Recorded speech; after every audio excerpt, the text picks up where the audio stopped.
నమస్తే అందరికీ. అందరూ ఎలా ఉన్నారు? బాగున్నారా? ఈరోజు నేను వచ్చేసి పింఛాయ దగ్గరలోని నందా వాళ్ళ నాన్న నిర్మించిన శ్రీ నాగారప్పమ్మ తల్లి దేవాలయంని సందర్శించి తర్వాత రిటర్న్ వచ్చేసి పింఛా అయితే బయలుదేరేశాను. ఎందుకంటే పింఛా డ్యామ్ చూడడం ఇదే నేను మొదటిసారి. ఎన్నో రోజుల నుంచి కాదు, ఎన్నో సంవత్సరాల నుంచి నేనైతే పింఛా డ్యామ్ ఒకసారి చూడాలనుకున్నాను. అది వచ్చేసి ఈ రోజు ఈ రూపంలో అయితే నెరవేరింది. మొత్తానికైతే పింఛా డ్యామ్ దగ్గరికి అయితే వచ్చేసినాము.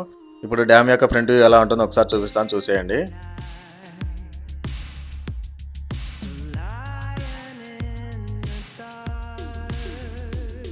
డ్యామ్ నుంచి రిటర్న్ వచ్చిన తర్వాత నాకైతే కంటైనర్లు కనపడినాయి. ఈ కంటైనర్లో మామూలుగా వచ్చేసి టెంపరీ రూమ్ లాగా అయితే యూస్ చేసుకుంటారు ఇక్కడున్న స్టాఫ్ అయితే. ఎట్లన్నా మేము డ్యామ్ చూసేంతసేపు మాకైతే వర్షం పడలేదు. తర్వాత వర్షం అయితే పిచ్చిగా పడుతుంది. పింఛా ప్రాజెక్టు పైనుంచి అనమాట ఇది. ఇక్కడ మేము గుడి దగ్గర అయితే స్టే చేసేకి పైకి వచ్చేసాము. ఇక్కడ వచ్చేసి ఆంజనేయ స్వామి గుడి అయితే ఉంది.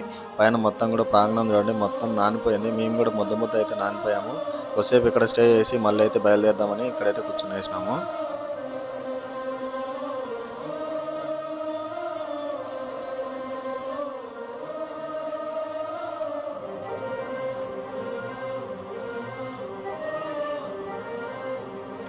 కుక్కలు చూడండి, 2 కుక్కలు 2 గోడల మీద ఎంత బ్యాలెన్సింగ్ అయితే నడుస్తున్నాయి. చాలా ఫన్నీగా అయితే అనిపించింది. సో ఫ్రెండ్స్, చూశారు కదా పింఛా డ్యామ్ మీ అందరికి నచ్చిందని అనుకుంటున్నాను. ఇంత వర్షంలో కూడా మీకు పింఛా డ్యామ్ మొత్తం అయితే క్లియర్ గా చూపించడం జరిగింది. కొత్తగా చూసిన వాళ్ళైతే సబ్స్క్రైబ్ చేసుకొని నెక్స్ట్ వీడియోలో మళ్ళీ కలుద్దాం.